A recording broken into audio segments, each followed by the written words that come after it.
Сәлем достар. Бүгін сіздермен голубцы немесе туралған еттен болгар бұрышын дайындаймыз. Ең алдымен барлық болгар бұрышының ішіне салатын заттың бәрін турап дайындап аламыз. Сөйтемізде бірінен соң бірін салып, табамызға орналастырып шығамыз. Менің бұлай тұрғызып қойып істеу себебім, болгар бұрышының ішіне егер сорпасы кіретін болса, кішкене дәмін өзгертеді тамақ. Ал өзінің буында, өзінің араласқан заттарымен пісіп, ешқандай су кірмейтін болса тамақтың ішіне, онда дәмі сол қалпында болады. Барлығын орналастырып болған соң, басқа табаға пиязымызды қуырып аламыз. Пиязымыз кішкене өліп, сарғая бастағанда үстінен үккіштен сәбізді өткізіп саламыз. Сәбіздің суы шығып, қуырылуы керек.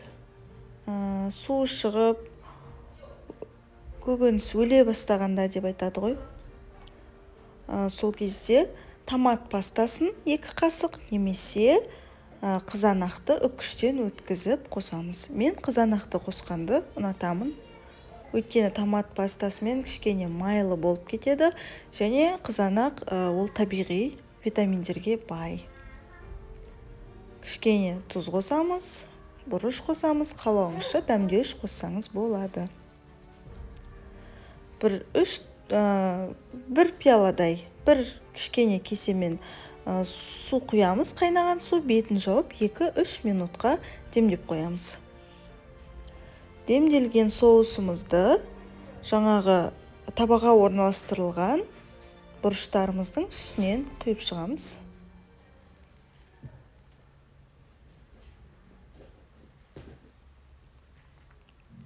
Барлығын жақсылап құйған соң, осы табамызға тағы да бір пияладай су құямыз. Бетін жауып, 1 сағаттай пісіріп аламыз, немесе болгар бұрышының ішіндегі күріш еті піскенше.